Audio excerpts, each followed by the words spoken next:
कथा विजय न्यूज सरेकला खरसवां से मैं नूरम महतो। आज हम पहुँचे हैं सरेकला। सरेकला नगर पंचायत चुनाव 2026 अध्यक्ष पद के उम्मीदवार श्री प्रदीप कुमार आचार्य। आज आपको अंतरकथा विजय न्यूज से स्वागत है। अध्यक्ष पद पर विजय होने पर विकास के लिए आप क्या क्या कार्य करेंगे? Welcome I mean Antarkatha news channel. सबसे पहले अभी तो मैं बहुत विचलित हूँ जो फेसबुक में आ रहा है कि मैं कोरोना काल में मैंने सब अपना जितना कोई सर्विस रेंडर किया, सेवा प्रदान किया, वो बखान कर रहे हैं। तो अगर कोरोना काल में आप धन से सेवा किए हैं तो मैं भी ऑनलाइन क्लास लिया हूँ। मैं नवोदय विद्यालय का रिटायर्ड शिक्षक हूँ। उन दिनों में जिनके मत ऑनलाइन में सेवा की हूँ, तो आपकी सेवा ग्रांट है और मैंने ऑनलाइन सेवा पढ़ाया बच्चों को, वो मेरा नगण्य है। आप अपनी बखान कर रहे हैं और हमारा बात कुछ नहीं है। ठीक है, आपने भी किया, मानव का सेवा किया, मानव humanity, serve for the humanity. ठीक है, हम लोग मिल करके किए हैं, लेकिन ये आप दावा नहीं कर सकते हैं कि आपका सेवा ग्रांट है और मेरा सेवा नगण्य है, जीरो है। ऐसी बात नहीं है।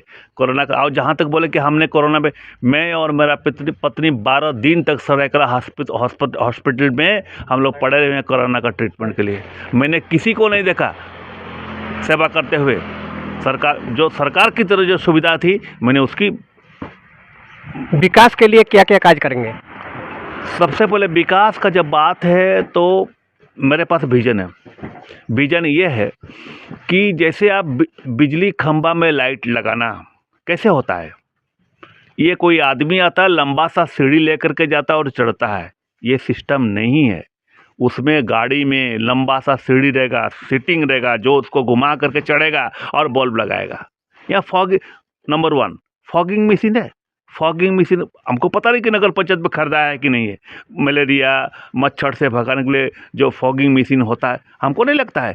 तो हम लेटेस्ट इक्विपमेंट से नगर पंचायत को प्रोवाइड करवाएंगे, लेटेस्ट इक्विपमेंट, ताकि काम करने में जो फास्टेस्ट होगा, जो गतिशील होगा, वो होगा। एक अभी देखिए, एक आदमी को जो भी अपने बिजली मिस्त्री को लगाए है, वो दिन में कितना सीढ़ी, इतना लंबा सीढ़ी लेके जाएगा, कितना 6 को बल्ब लगा सकता है। लेकिन उस गाड़ी में अगर इक्विपमेंट होगा तो एक दिन में 10, 12, 15 आपका बल्ब लगा सकता है, और उसमें रिस्क खतरा भी कम है। वो बेचारा सीढ़ी में चढ़ रहा है, वो आपका सेटिंग कर रहा है। तो आप तो नगर पंचायत तो कर्मचारी को खतरे में डाल करके काम करा रहा है। तो ऐसा नहीं होना चाहिए।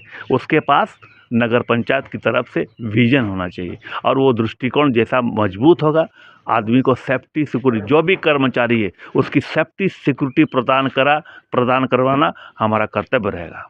आपका परिचय? मैं प्रदीप कुमार आचार्य हूँ, रिटायर्ड नवोदय विद्यालय का शिक्षक हूँ, और मैं पूरे भारतवर्ष में सेवा प्रदान किया हूँ। मेरी सेवा यहाँ सरायकला में तो नहीं है, लेकिन मैंने बच्चों को पढ़ाया। मेरे से पढ़ा हुआ बच्चा IAS, IPS, administrative service, UPSC, bank manager, doctor, engineer, करीब 15,000 बच्चों को मैंने पढ़ाया। उसमें से सभी बच्चे बड़े बड़े पोस्ट पे हैं। आपका चुनाव चिन्ह क्या है? हाँ, चुनाव चिन्ह? मेरा चुनाव चिन्ह चूड़ी है। चूड़ी है मेरा चुनाव चिन्ह। नारी शक्ति का है, देवी का, माने किसी भी देवी का वो अलंकार है। लोग जब किसी देवी का पूजा करते हैं तो चूड़ियाँ चढ़ाते हैं, तो मेरा चुनाव चिन्ह है। मैं उम्मीद करता हूँ मेरा चुनाव चिन्ह को सब लोग पसंद करेंगे और आगे से आगे बढ़ के भारी मतों से हमको विजय कराएंगे। बहुत बहुत धन्यवाद।